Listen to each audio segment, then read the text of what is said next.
kami daripada kumpulan 9 akan bincangkan tentang adat pembahagian harta pusaka.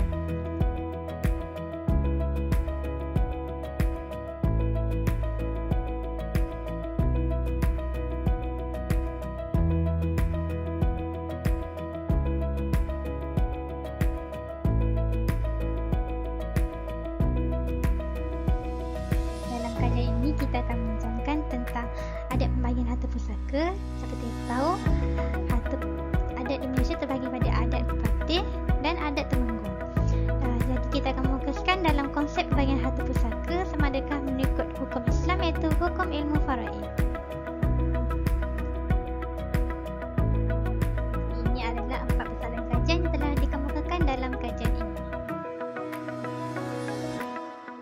Permasalahan kajian yang tak dikenal pasti adalah persoalan adakah adat yang diamalkan itu adakah berdasarkan konsep yang dibenarkan Islam atau sebaliknya, dan untuk membezakan konsep pembahagian harta pusaka di antara adat berpatih dan adat temenggung dan mengetahui adakah dia masih digunakan lagi pada zaman sekarang. Jadi kepentingan daripada kajian yang kita lakukan akan dapat beri gambaran jelas tentang pembahagian harta di Malaysia dan memberikan perbezaan antara adat berpatih dan adat temenggung. Kajian juga diharapkan dapat beri gambaran tentang konsep pembahagian harta menggunakan perspektif Islam iaitu menggunakan konsep ilmu faraid.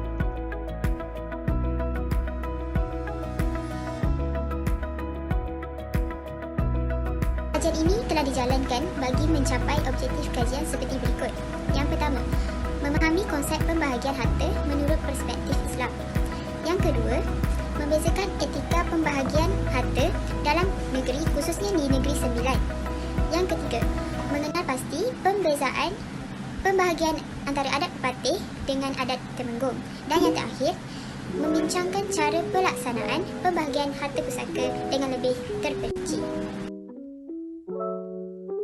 Hari ini saya akan membentangkan lokasi kajian yang dipilih oleh grup kami untuk penyelidikan etika dan adat pembahagian harta pusaka di Malaysia, iaitu Negeri Sembilan.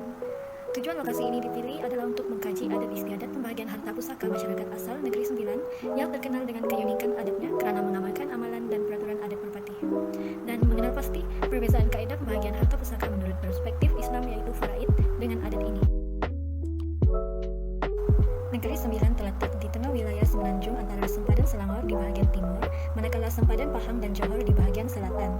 Negeri Sembilan mempunyai keluasan 665.647.44 hektar meliputi 7 daerah iaitu Jelebu, Jempol, Kuala Pilah, Port Dickson, Rembau, Seremban dan Tampin. Ibu negeri bagi Negeri Sembilan ialah Seremban yang terletak hanya 60 km dari ibu negara Kuala Lumpur dan 40 km dari lapangan terbang antarabangsa Kuala Lumpur KLIA, Sepang.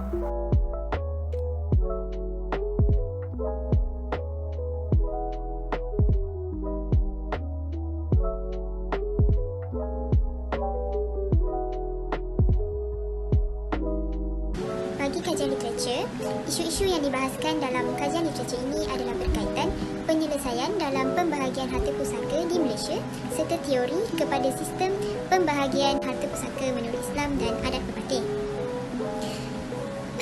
Pengaruh ini secara tidak langsung turut mempengaruhi amalan pembahagian harta pusaka dalam masyarakat Melayu dan telah terbahagi kepada dua, iaitu yang pertama mengikut perspektif Islam dan yang kedua mengikut adat berpatih. Yang pertama, pembahagian harta pusaka mengikut perspektif Islam. Bagi membuahkan hasil kajian, penulis telah meninjau, meneliti dan menganalisis beberapa penulisan kajian terdahulu yang bersesuaian dalam bidang kajian. Hukum pusaka Islam yang terdapat dalam kitab-kitab tradisi juga digunakan. Yang kedua, penulisan ulama dalam ilmu faraid seterusnya berkembang kepada bentuk yang lebih mudah difahami dengan contoh penyelesaian bagi setiap masalah pembahagian pusaka. Dan yang terakhir, pembahasan mereka mengenai kaedah takharruj berkisar kepada takri, hukum dan bentuk penyelesaian di samping syarat-syarat dan kesan akad kepada waris dan harta pusaka termasuk pembatalan. Pembahagian harta pusaka mengikut adat berpatih. Adat berpatih diamalkan oleh sebahagian besar masyarakat di Negeri Sembilan dan beberapa kelompok kecil di Melaka, seperti di Naning. Sistem pembahagian harta pusaka mengikut undang-undang adat berpatih diberatkan kepada jurai keturunan kaum perempuan atau mengikut nasab ibu. Secara ringkasnya, orang-orang yang berhak mewarisi harta tersebut mengikut giliran adalah seperti berikut. Yang Yang pertama, anak-anak perempuan si mati, pembahagian secara sama rata. Yang kedua, cucu perempuan daripada anak perempuan, tidak kira sama ada anak perempuan itu meninggal dunia terlebih dahulu atau kemudian dari si mati dan seterusnya hingga ke bawah melalui keturunan sebelah perempuan. Yang ketiga, ibu si mati. Yang keempat, saudara perempuan seibu sebapa dan seibu kepada si mati dan anak-anak mereka yang perempuan hingga ke bawah. Yang kelima, nenek si mati. Yang keenam, saudara perempuan seibu sebapa dan seibu kepada nenek si mati dan anak-anak perempuan mereka hingga ke bawah. Dalam metodologi kajian, data digunakan mengikut kaedah penyelidikan kualitatif iaitu melakukan borang saat sidik dan juga mengumpulkan maklumat berdasarkan bahan bacaan artikel. Borang saat sidik telah diedarkan dan rajah 2 hingga 4 menunjukkan antara soalan yang telah dijawab oleh responden.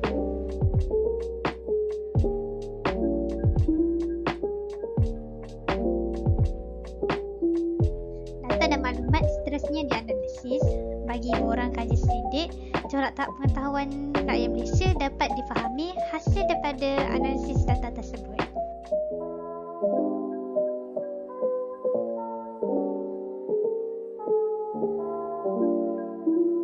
Okey, mari kita teruskan kepada latar belakang kajian. Okey, kedudukan tanah Melayu yang strategik berada di antara tanah besar China dan juga bukit kecil India membawa kepada kedatangan pedagang asing dan kedatangan pedagang asing dari pelbagai jenis negara, penjajahan kuasa asing dan juga kemasukan berupa asing membawa kepada pertemuan budaya dan adat yang berlaku di Malaysia sekarang. Dan pertemuan budaya dan adat ini membawa sedikit pengaruh kepada cara pembahagian harta pusaka. Kaedah pembahagian harta pusaka yang diamalkan adalah mengikut adat perpatih, mengikut adat temenggung dan juga faraid selepas berlakunya asimilasi dalam konteks agama.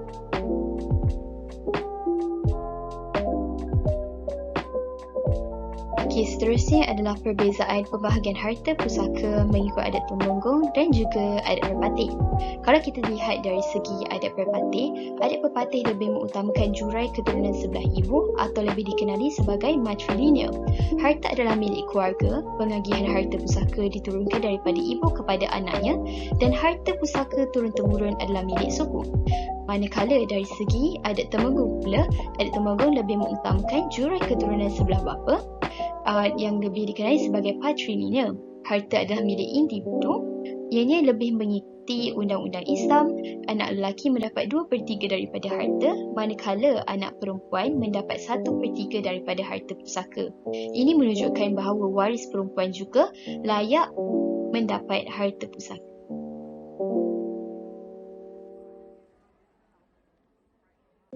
Okey, selepas itu kita masuk kepada jenis-jenis harta dalam adat pepatih.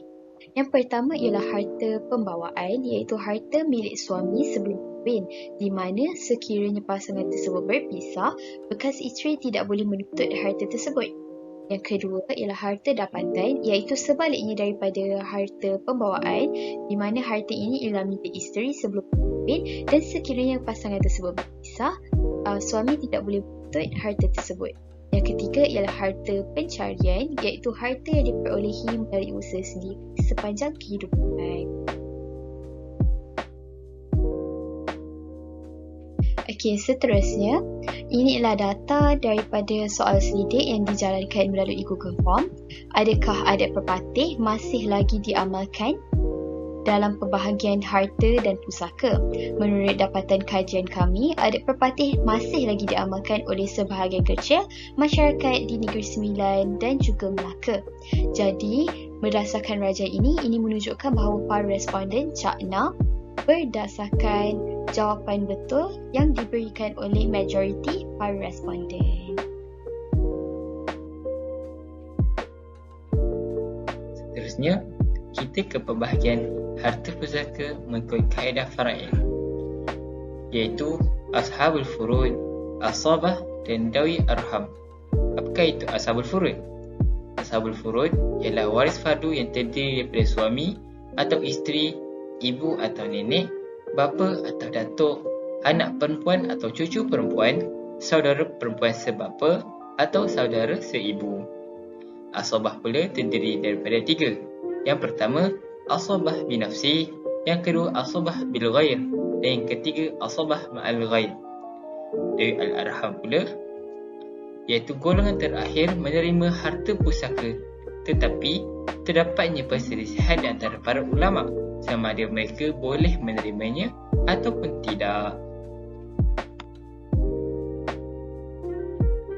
Jadi, berdasarkan borang ini, apakah keadaan yang dikenakan dengan pembagian harta pusaka orang Islam?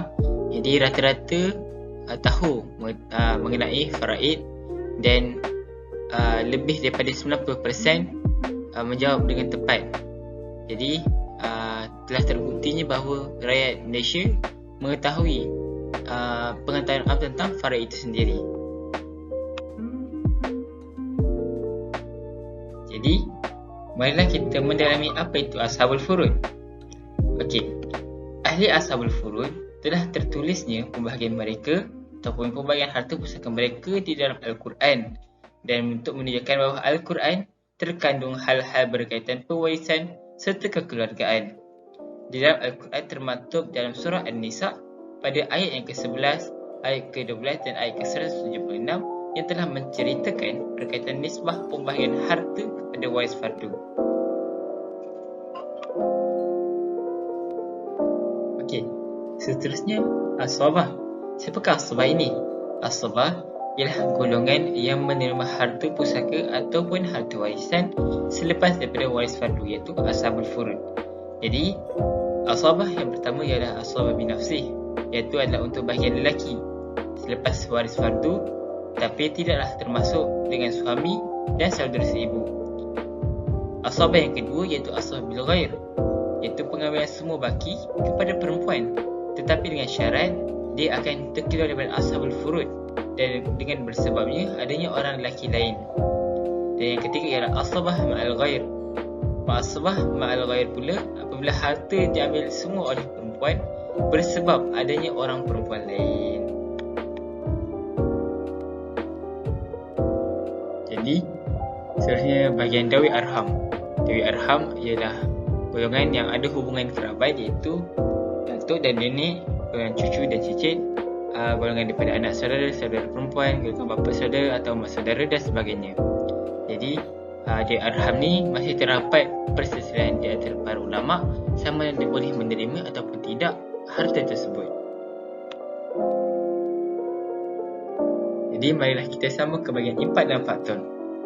Impak daripada sikap ambil ringan terhadap pengurusan harta pusaka akan menyebabkan kesukaran untuk ahli keluarga menerima harta daripada si mati. Maka boleh juga terjadi konflik di antara ahli keluarga, dan jika masalah ini berterusan, maka mampu menjatuhkan institusi kekeluargaan dan memburukkan lagi hubungan di antara ahli keluarga. Apakah faktor yang menyebabkan masalah ini? Antara faktornya ialah apabila si mati tidak pelajari ilmu pewarisan harta pusaka.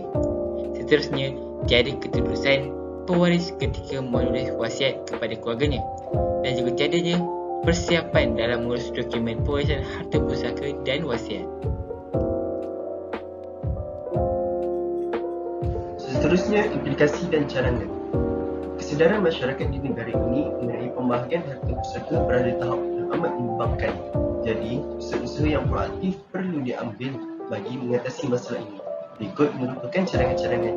Yang pertama, jabatan-jabatan terlibat dengan pengurusan harta pusaka perlu menerangkan dengan lebih terperinci berkaitan masalah pembahagian harta pusaka dengan menggunakan laman web rasmi sebagai medium.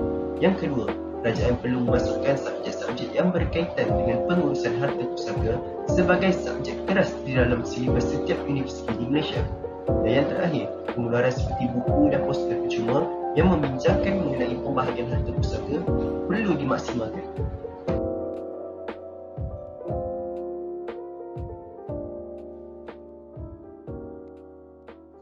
Kesimpulan, isu mengenai pembahagian harta pusaka sering dipertikaikan dalam kalangan masyarakat di Malaysia, sama ada Islam maupun bukan Islam.